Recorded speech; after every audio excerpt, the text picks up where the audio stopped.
지난주에 이어서 그 유기교리에 대한 반응, 그러니까 하나님께서 어떤 사람은 선택하시고 어떤 사람은 유기하셨다고 할 때, 그 유기에 대해서 여러 이제 형태의 반응들이 나타나는데, 지난주에는 그 첫 번째 반응에 대해서 저희가 함께 나누었습니다.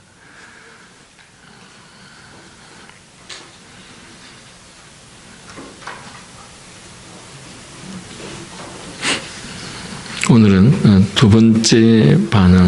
자, 첫 번째 반응, 이 페이지 제일 위에 16조에서는 유기의 교리에 대한 세 가지 다른 반응을 말하고 있다 해서 있습니다. 첫 번째는 자신 안에서 선택의 열매를 분명히 분별하지 못하는 사람들. 두 번째는 자신이 바라고 투쟁하는 경건과 믿음의 정도에 도달할 수 없는 사람들. 세 번째는 하나님을 아예 무시하고 죄 가운데 사는 사람들.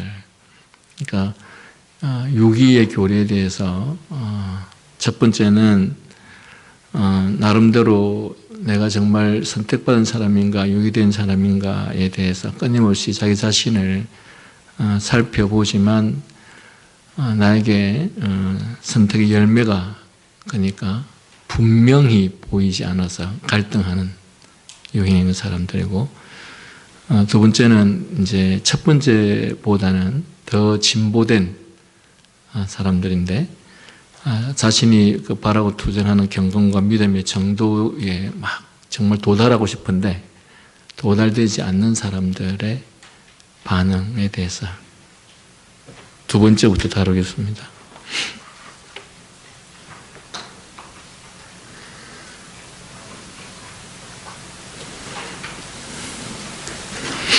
저희가 이 첫 번째, 두 번째, 세 번째 반응들을 보면서 나는 몇 번째 유형에 속하는지 한번 보시기 바랍니다.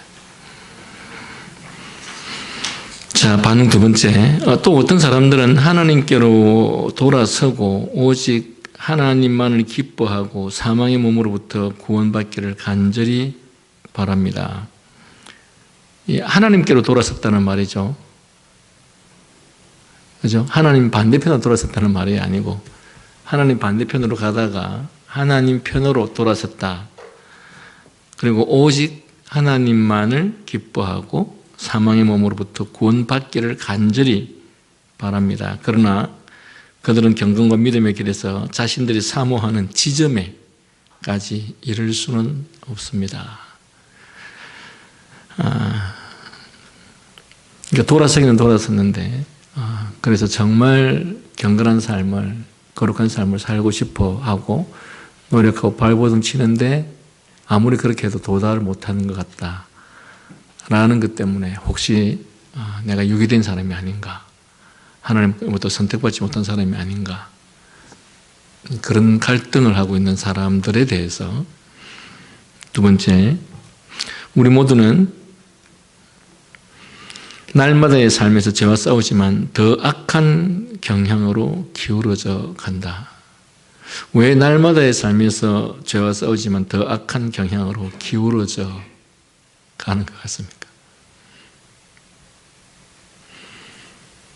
이전에는 죄에 대한 인식이 깊지 않아서 별로 죄라고 생각 안 했는데 그리스도를 알고 하나님의 말씀을 알아가니까 죄에 대한 민감함과 그 인식이 점점 더 깊어져서 그래서 내가 더 악한 경향으로 기울어져 가고 있구나 이렇게 느끼는 거냐, 아니면 세월이 흐를수록 점점 더 여러 가지 환경과 상황, 또 나의 변질된 모습 이런 걸 보면서 내가 점점 더 잘못된 쪽으로 가는 것 같냐.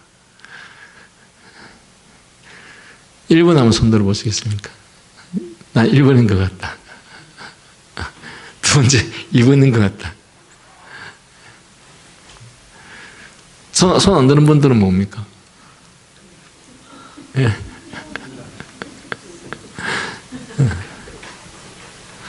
그러니까 하나님의 말씀에 대한 이해가 더 깊어져서 예? 옛날에는 내가 이런 것들이 죄라고 생각 안 했는데 말씀이 점점 더 깊이 알아가고 깨달아가니까 내가 죄구나. 그래서 내가 점점 더 도달하지 못하는 사람이구나. 이렇게 생각하는 사람도 있다는 거죠. 저는 몇 번일 것 같습니까? 예. 저 2번입니다, 2번. 나이가 들고, 세월이 흘러가면서 점점 더 둔해지고, 하나님을 향한 열망과 열정도 점점 더 식어져 가고, 반대가 돼야 되는데. 근데 대부분의 사람들이 이 두 번째 유형에 많이 속하죠.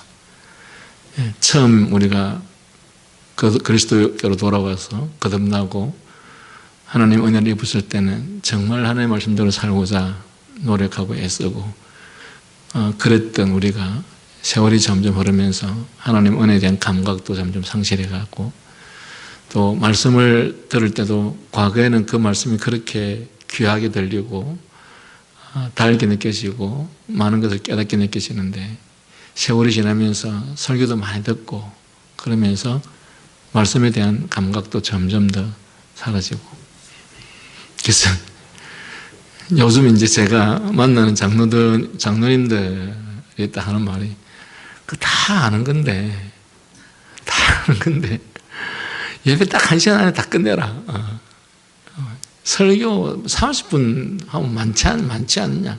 25분 딱 하고 그래서 1시간 안에 딱 끝내. 그래야 그 설교가 멋있는 설교고 잘하는 설교고 그렇게 이제 말하는 분들이 정말 많습니다.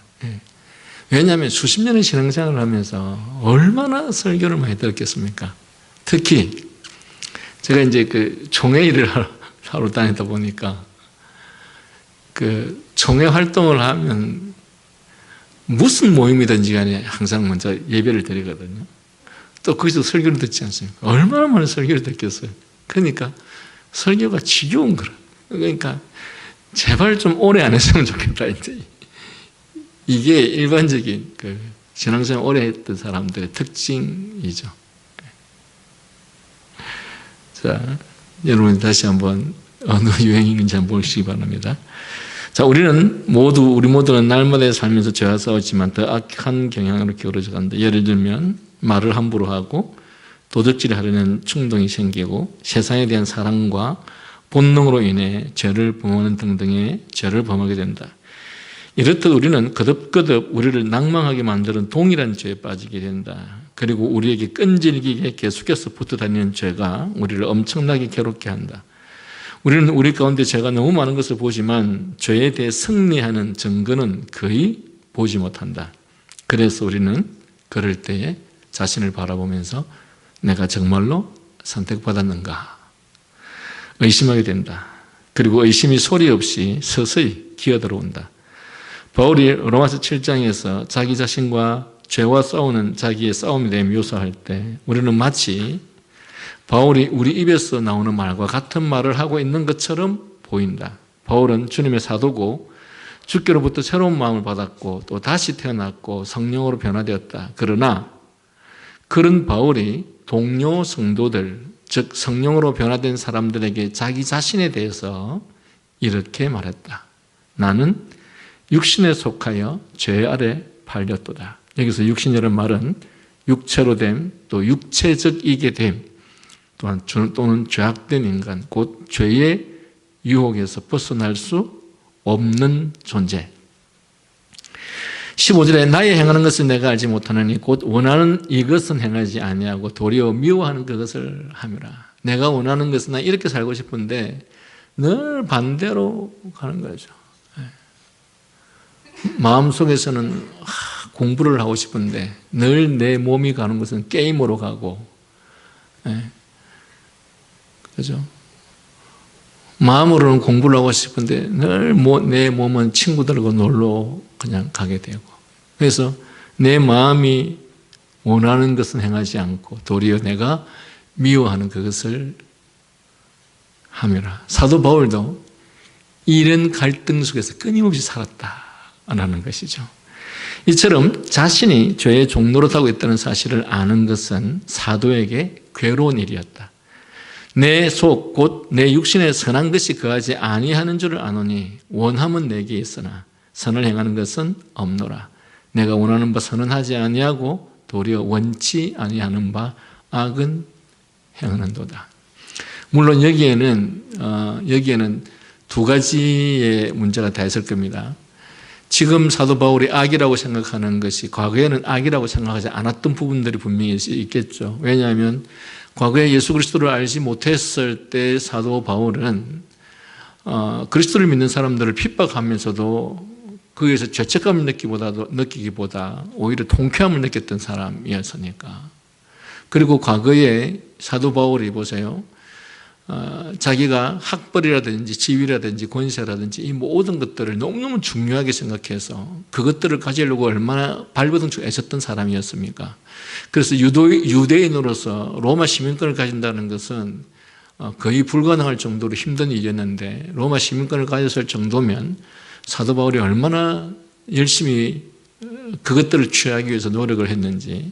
그런데 사도 바울이 그리스도를 알고 중생의 은혜를 맛보고 난 이후에 그 모든 것들을 이제는 내가 배설물처럼 여기게 되었다고 했으니까 그의 죄에 대한 인식들이 많이 바뀌었겠죠.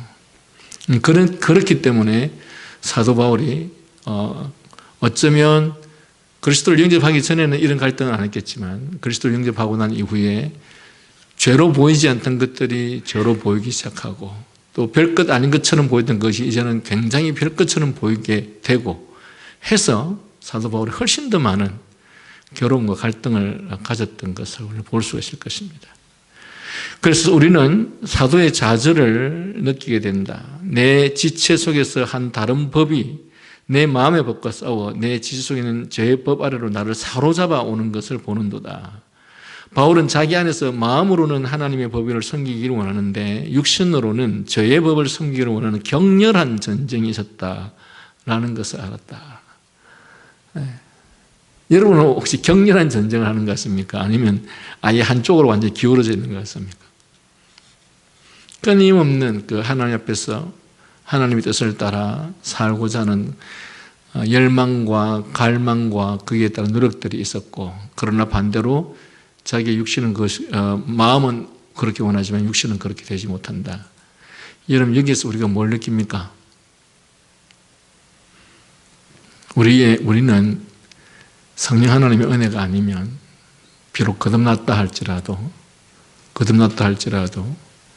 결코 의롭게 살 수가 없습니다.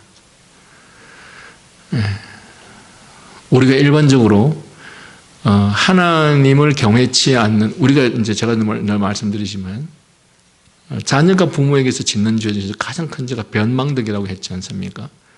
모든 것을 부모로부터 제공받으면서 부모에게 감사치 않는, 그리고 모든 것을 부모로부터 받으면서 부모에게 순종치 않는 가장 악한 죄 중에 악한 죄가 변망덕한 죄인데, 여러분, 우리 주변에 그리스도를 믿지 않는 사람 중에서 보기에는 대단히 착하게 사는 것처럼 보이는데 그 사람이 하나님을 전혀 믿지 않는 사람이다. 그러면 하나님 편에서는 가장 악한 죄를 짓고 있는 사람인 거죠. 왜? 모든 것을 하나님으로부터 제공받아 살면서 하나님을 인정하지 않고 하나님께 감사치도 않는, 우리는 죄의 기준이 아주 낮아서 그들을 바라보면서 저 사람 참 선하게 살고 있다라고 생각할지 모르겠지만, 그러나 하나님의 편에서는 아주 악한 자 중에 악한 자이겠죠. 그래서 우리가 보기에 그렇게 착하게 사는 것처럼 보이는 그 사람이 어디로 갑니까? 지옥에 가는 거죠. 왜? 하나님을 인정하지 않는 변망덕한 죄를 지었기 때문에.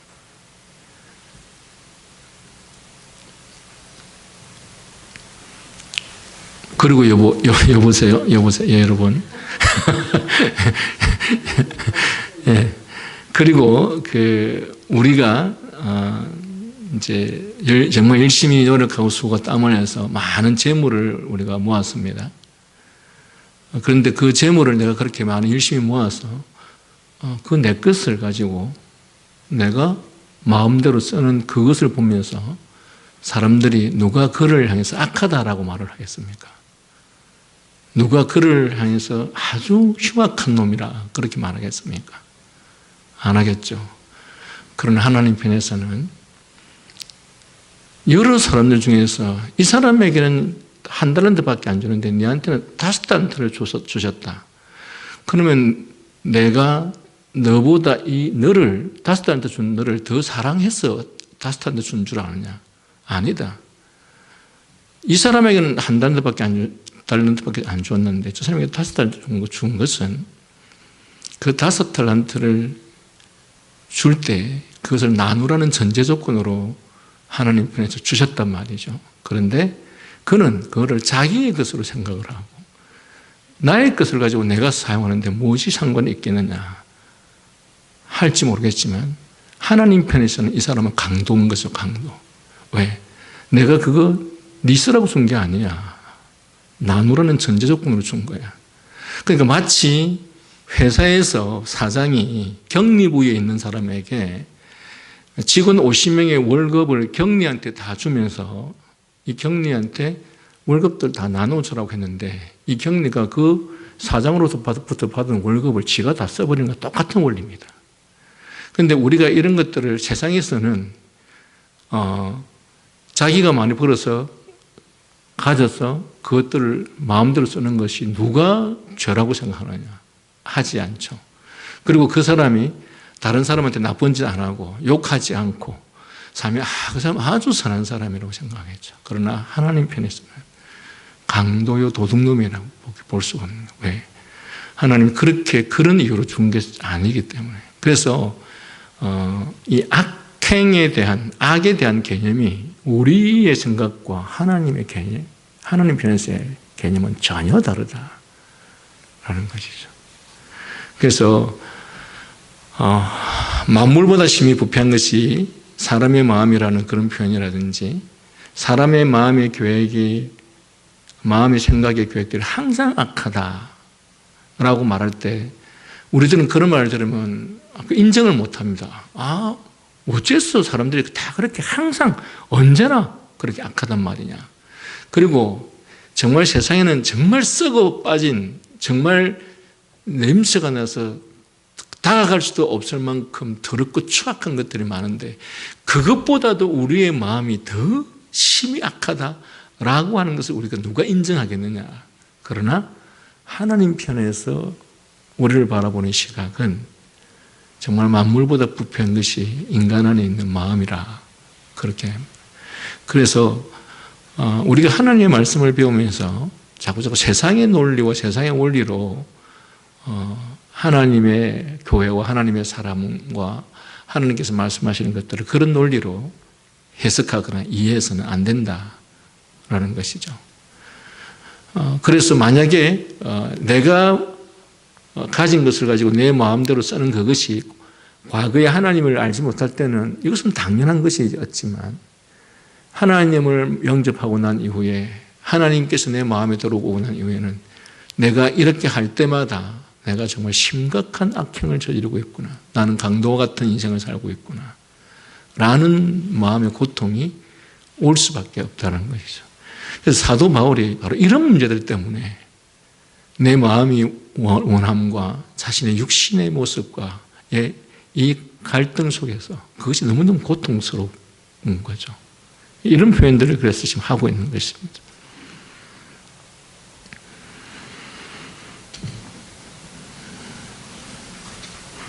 그래서 그 다음에 보면 바울은 자신의 절망을 이렇게 부르짖었다. 오호라 나는 곤고한 사람이로다. 이 사망의 몸에서 누가 나를 건져내라.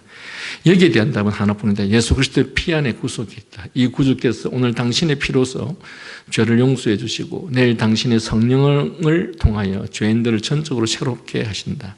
24절에서 바울이 사망의 몸이라고 언급한 방식을 16조에서 발견할 수 있다. 16조가 지금 우리가 하고 있는 이 16조죠.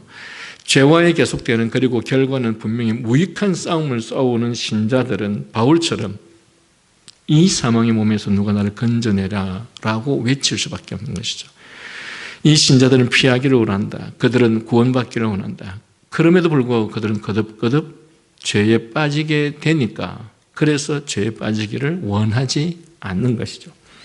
신자이고 하나님께 택함받은 자이며 사단의 편에서 구출되어 하나님 편으로 옮겨진 자인 바울은 자기 자신을 가리켜서 말하기를 선을 행하기를 원하지만 행할 수 없는 죄악된 사람으로 묘사하고 있다.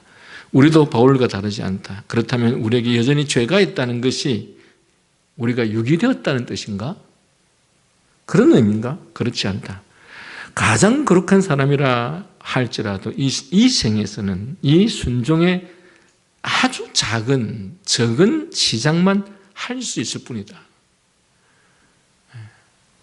그러니까 얼마나 우리가 비록 믿음을 가졌고 구원의 은혜를 입었다 할지라도 얼마나 우리가 평생 동안 악한 삶을 사느냐. 왜? 이 내용을 보니까 우리가 아무리 거룩한 사람이라 해도 그 사람이 아무리 정말 저 사람을 보면 저 사람은 진짜 한 번도 죄를 안 지을 것 같이 보이는 그 사람이라 할지라도 이 생에서는 이 순종의 아주 적은 시작만 할 수 있을 뿐이다. 그만큼 우리가 하나님의 말씀을 따라서 살 수 없는 존재라는 것이죠. 여러분, 우리가 다른 사람의 마음에 안 들어가 봐서 우리가 보통 위선자들은 사람들이 보는 겉보기에는 아주 선한 것처럼 보이는데 그 속에서는 그 어떤 사람보다도 악한 마음을 그리고 나쁜 마음을 가지고 있는 사람들이 얼마든지 많이 있을 수 있습니다. 제가 오래전에 고향 후배, 제 두 해 후배 여자의 차를 한번 타고 같이 간 적이 있는데, 얘가 차를 타고 가면서 계속 욕을 하는 거라. 그러니까 누가 이렇게 앞지르면, 저놈 저거, 그러니까 그냥 못 보는 거예요. 뭐라도 해야 돼. 근데 제가 어디서 방송에서 들은 이야기는 정말 자기 운전을 하고 가는데 다른 사람이 자기에게를 박으려고 했다든지 위협을 했다든지 그러면 화가 팍 나잖아요. 그러면 참으면 안 된다. 욕을 확 해버려야 된다. 대신에 차 안에서 네 혼자 욕해라. 저기 고신의 가정사역연구소의 송규론 목사님이라는 분이 그렇게 강의에서 그렇게 말했던 생각이 나요. 그러니까 그게 욕을 해버려야 스트레스가 풀리지, 그거 참고 있으면 안 된다, 이제 이런 이야기를 한 적이 있는데, 계속 끊임없이 그냥 쉬지 않고 뭐라 하면서 가는 거예요. 물론 우리가 이제 그런 것들을 우스갯소리로 그냥 보고 넘길 수 있지만, 인간 안에는 우리가 타인이 보지 않는 얼마나 많은 위선들이 우리 안에 자리 잡고 있는지 모른다. 그래서 우리가 사람은 외모로 지하거니와 하나님은 마음의 중심을 본다는 그 말이 무슨 말이겠습니까? 사람은 외모밖에 못 본다는 것이죠. 그러나 하나님은 우리의 마음까지 다 알고 계신다. 우리는 외모밖에 모르기 때문에 사람들이 다른 앞에서 위선적 행동을 하면 그 사람이 위선을 행하는지 아닌지 전혀 눈치 못 챈다는 거예요. 그래서 우리는 그 사람이 아주 선한 사람인 것처럼, 착한 사람인 것처럼 그렇게 생각을 하는 거죠. 두 번째, 자신이 나름대로 이렇게 선하다고 생각하는 사람은 자신이 선하다고 생각하기 때문에 자기 눈에 보이는 다른 사람들도 선하다고 생각을 할 수 있어요. 그런데 그 선함의 기준이 도대체 뭐냐 했을 때 하나님 말씀의 기준을 보면 만물보다 부패한 것이 인간의 마음이다 라고 하는 것이죠. 그래서 이런 현실 앞에서 사도 바울은 정말 갈등할 수밖에 없었고, 그래서 이 사도 바울의 경우를 바라보면서 나는 정말 구원받은 사람인가? 나는 유기된 사람 아닌가? 이런 생각을 우리가 할 수밖에 없다. 그런 것이죠.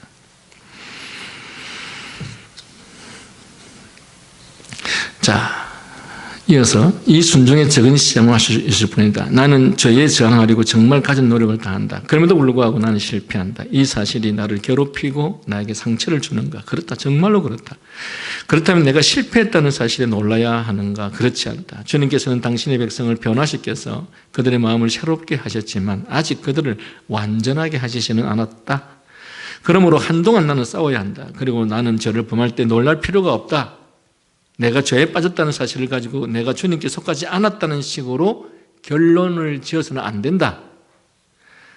주님 만찬 예식서에서도 또한 이게 성찬 예식서를 이야기하는 겁니다. 성찬 예식서에서도 또한 신자의 삶 속에 존재하는 이 매우 실제적이고 반복적으로 실패하는 죄와의 투쟁에 대해서 말한다. 그러므로 우리 주님의 성찬에 참여하기 전에 우리는 우리 자신을 살펴야 하고 우리가 우리의 죄악으로 인해 하나님 앞에서 겸손해지고 있는지, 그리스도께서 우리를 위하여 획득하신 죄의 용서를 믿고 있는지, 우리가 하나님께 감사하며 섬기는 삶을 살기 위해 투쟁하고 있는지 아닌지를 생각함으로써 자기 자신을 살필 것을 요청한다. 성찬 예식서에서는 계속해서 이렇게 말한다. 하나님께서는 이렇게 살피는 모든 이들을 확실히 은혜로 용납하실 것이며 우리 주 예수 그리스도의 만찬에 참여하기에 합당한 자로 여기실 것이다. 그러나 마음속에 이런 증거를 느끼지 않는 자들은 자신들에게 임하는 심판을 먹고 마시는 것이다. 그러므로 그리스도와 사도 바울의 명령에 따라서 우리는 다음과 같은 부끄러운 죄를 범하고 있음을 스스로 아는 자들에게 주님의 상에 참여하지 말 것을 권하여 그들이 그리스도의 나라에 차지할 자리가 없음을 선언합니다. 그리고 이후에 하나님의 십계명에 근거한 죄의 목록들이 열거된다. 우리가 이 죄의 목록을 읽을 때 우리는 이 예식서에서 언급하는 죄를 범했다고 정직하게 인정할 수밖에 없다. 그래서 그 결과 우리는 예식서에 나오는 우리는 다음과 같은 부끄러운 죄를 범하고 있음을 스스로 아는 자들에게 주님의 상에 참여하지 말 것을 권하며 그들이 그리스도의 나라에 차지할 자리가 없음을 선언합니다. 라고 하는 말을 우리 자신에게 비춰볼 수밖에 없다. 특별히 마지막 말은 우리를 너무나 불안하게 한다. 결국 나는 책망받아야 한다. 여기에 16조에서 우리 조상들이 언급한 것과 동일한 의심이 있다. 그러나 동일한 주의 만찬 기념 예식서는 우리를 실망하고 의심하도록 그냥 놓아두지는 않는다. 또 예식서에서는 이렇게 말씀하기도 한다. 이 모든 죄인의 목록들은 단 하나의 범죄도 없는 자만이 주님의 성찬에 나아갈 수 있는 것처럼 심령이 찔려있는 신자들에게조차 모든 용기를 빼앗으려고 제시된 그런 것은 아닙니다. 오히려 우리는 우리가 스스로 완전함이 어렵다는 것을 시위할 목적으로 이 만찬에 나아가지는 않습니다. 도리어 우리는 우리의 생명을 우리 밖에 있는 예수 그리스도 안에서 찾습니다. 그렇게 함으로 우리는 우리가 스스로 죽었다는 것을 인정하는 것입니다. 우리는 또한 우리 안에 여전히 많은 죄와 결점이 있음을 깨닫습니다. 우리의 신앙은 완전하지 않고 우리는 하나님이 요구하시는 열심대로 하나님을 섬기지 않습니다. 우리는 날마다 신앙의 연약함과 육신의 악한 정욕과 더불어 투쟁해야 합니다. 우리의 죄와 믿음의 결핍이 얼마나 우리를 힘들게 하는가, 우리는 얼마나 이 싸움에서 벗어나고 싶어 하는가. 그러나 하나님께서 이 세상에서 그렇게 해주시지 않는 것은 은혜다. 우리는 여기 이 땅 위에서 날마다 살아가는 동안 우리 육신의 연약함을 감수해야 한다. 여러분 보세요. 우리가 얼마나 이 싸움에서 벗어나고 싶어 하는가. 사도 바울이 가졌던 그 갈등. 그런데 하나님께서 우리가 이 세상에 살 동안에 그렇게 안 해주신다. 왜 그렇습니까? 그렇게 다 해주시면 우리의 마음이 너무 편안해서 더 이상 거룩한 삶을 추구하지 않게 되는 것이죠. 자, 오전에도 제가 말씀을 나눴지만 여러분, 아담과 하와에게 하나님께서 다른 모든 피조물과 비교할 수 없는 그런 은혜를, 그런 특별한 은혜를 그들에게 주시지 않았다면 아담과 하와가 하나님과 대등한 관계로 있고 싶어하고 하나님의 명령을 안 듣고 싶어하는 그런 유혹에 빠져서 그런 죄를 범했을까? 그러니까 우리에게 주어지는 그 풍요로움이라든지 우리에게 주어지는 남들이 갖지 못한 어떤 지위와 권세, 이것들이 한편으로는 너무 좋은 것 같은데 또 한편으로는 우리의 신앙을 갉아먹고 우리가 하나님과 가까이 나아가도록 하는 일에 끊임없이 방해거리가 되어서, 그래서 우리로 하여금 하나님께 나아가지 못하게 만드는데, 어느 정도냐? 부자가 하나님 나라에 들어가는 것이 약대가 바늘기로 들어가는 것보다 더 어렵다라고 함으로써 얼마나 그것이 힘든지에 대해서 말씀하고 있는 것입니다. 우리는 가난하고 싶어 하지 않습니다. 우리는 고통을 느끼지 않기를 원합니다. 우리에게는 고난이 없기를 바랍니다. 그러나 죄로 말미암아 부패한 우리 인생은 고난이 없고 가난이 없고 괴로움이 없으면 우리는 하나님 앞에서 겸손을 상실해 버립니다. 그리고 이 모든 것이 하나님의 은혜로 주어진 것이 아니고, 물론 말은 하나님의 은혜로 주어졌다고 말을 하죠. 그러나 그가 하는 행동을 보면 전혀 하나님의 은혜로 이렇게 입었다고 하는 사람의 행동을 하지 않습니다. 그래서 우리는 이런 이중적인 문제 앞에 있기 때문에, 그래서 한편으로는 잘 되고 싶은데 그 잘 되는 그것이 한편으로는 나로 하나님으로부터 멀어지게 하는, 그리고 교만하게 만드는 것이 되기 때문에, 그래서 결국은 우리가 부나 가난 자체가 우리의 삶의 목표나 목적이 되어서는 안 됩니다. 우리는 하나님께서 주신 소명 따라 열심히 살되 하나님이 부하게 해주시면 부하게 되기도 하고, 하나님이 가난하게 하시면 가난하게 되고, 그것이, 거기에서 목표는 부와 가난이 아니라 하나님께서 우리에게 주신 소명에 따른 삶, 그것이 우리의 목표가 되어야 된다는 것입니다. 왜냐하면 부도 가난도 그것 자체가 우리가 하나님께로 가까이 나아가는 근본적 원인이 될 수 없기 때문에 그렇다는 것이죠. 졸리시죠, 그죠? 졸리는 분 읽게 해드릴까요? 네?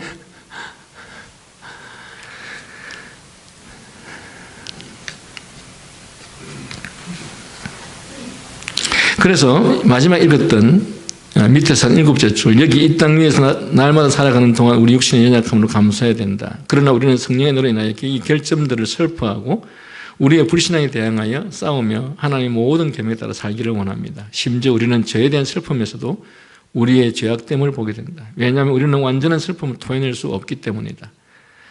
죄에 대한 슬픔 자체에서도 우리의 죄악됨을 본다는, 그러니까 더 많이 슬퍼해야 되는데 별로 안 슬퍼한다는 거죠. 그죠? 심지어 이런 점에서 우리는 하나님께서 우리에게 바라시는 의의 적은 시작에 불과하다. 그럼에도 불구하고 우리는 죄에 대해 슬퍼해야 한다. 따라서 우리는 이 예식스의 다음 말씀으로 위로를 받는다. 그러므로 우리는 아직도 우리 속에 남아있는 우리의 뜻에 대항하는 어떤 죄나 연약함도 하나님이 우리를 은혜로 용납하시고 이 하늘의 음식과 음료에 합당하게 참여할 것으로부터 우리를 막을 수 없다는 것을 분명하게 확신할 수 있다. 나는 유기된 자인가? 나는 나의 죄가 많고 동일한 죄를 반복해서 짓는다는 것을 안다. 그리고 하나님의 은혜로 나는 나의 죄를 슬퍼한다. 그러나 나의 슬픔이 얼마나 불완전한가? 내가 선택되었는지 유기되었는지 어떻게 확실히 알 수 있는가? 여러분, 우리가 반복해서 짓는, 가장 많이 짓는 죄가 뭘까요? 예? 반복해서 가장 많이 짓는 죄가. 사람들 중에서 이런 사람들이 있습니다. 나는 거짓말 안 한다. 거짓말 하지 마십시오.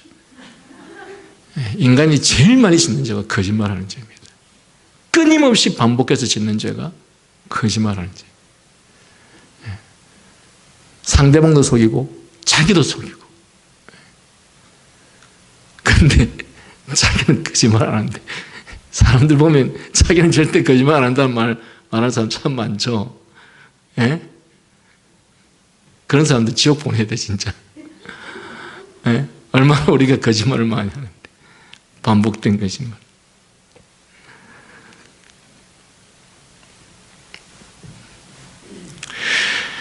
셋째 줄, 내가 선택되었는지 유기되었는지 어떻게 확실히 알 수 있는가? 택자들은 영적인 기쁨과 거룩한 즐거움을 가지고 자신 안에서 하나님의 말씀이 제시하는 선택의 확실한 열매들, 예를 들면 그리스도를 믿는 참된 믿음, 또 어린아이처럼 하나님을 경외함, 죄에 대한 경건한 슬픔, 어에 줄이고 목마름 같은 것을 발견함으로써 이 확신을 얻는다. 죄가 나의 삶에서 실체로 남아있다는 것은 사실이다. 그러나 하나님께서 나로 죄에 대해 슬퍼하도록 내 안에서 역사하신다. 만일 하나님께서 내 안에서 시작하셨다면 하나님께서는 영원히 신실하시기 때문에 그분은 시작하신 일을 지속하실 것이다. 따라서 우리 조상들은 자신들이 사모하는 경건과 믿음의 길에 이를 수 없다는 사실로 인해 용기를 잃은 사람들에게 다음과 같이 격려한다. 심지어 그들은 유기의 교리에 대해서 보다 덜 두려워해도 됩니다. 왜냐하면 자비로우신 하나님께서 꺼져가는 심지를 끄지 않으시고 상한 갈대를 꺾지 않으시겠다고 약속하셨기 때문입니다. 그러니까 마치 우리가 믿음과 신앙에 있어서 꺼져가는 것 같고 또 갈대가 상한 갈대가 되어서 정말 꺾어버려야 되는 것 같은 우리가 보기에, 그러나 우리 하나님은 꺼져가는 심지를 끄지 않으시고 상한 갈대를 꺾지 아니하시는, 그러니까 처음에 구원을 이루시는 것도 믿음을 갖게 하신 것도 하나님이시기 때문에 하나님께서 끝까지 우리를 지키시고 인도하시고 구원으로 이끄신다. 그래서 우리가 보기에 꺼져가는 심지 같고 우리가 보기에 상한 갈대인 것처럼 보이지만 하나님은 꺼져가는 심지를 끄지 않고 상한 갈대를 꺾지 않으신다. 그래서 이 말씀에 위로를 받고 나는 유기된 자인가 하는 의심에서 자신을 포기하는 인생을 살지 말라, 이렇게 말씀합니다. 마지막 세 번째 반응, 또 다른 사람들은 하나님과 구주 예수 그리스도를 무시하고 세상의 염려와 육신의 정욕에 자기 자신을 전적으로 내어줍니다. 여기서 다른 사람들은 교회 밖의 사람들을 언급하는 것이 아니라 교회 안에 있는 사람들을 언급하는 것이다. 우리는 벨직 신앙고백 29주에서 교회 안에도 이런 위선자들, 믿음이 있다고 말하지만 사실은 믿음이 없는 위선자들이 있다고 고백한다. 이 세 번째 반응의 사람들은 교회 안의 사람들이 교회 안에 결국은 알곡과 가라지 이야기할 때 가라지들이 있다, 유기된 자들이 있다, 그 말인 거죠. 이런 사람들도 또한 선택과 유기에 대해서 들었다, 공부도 했다, 말씀도 들었다.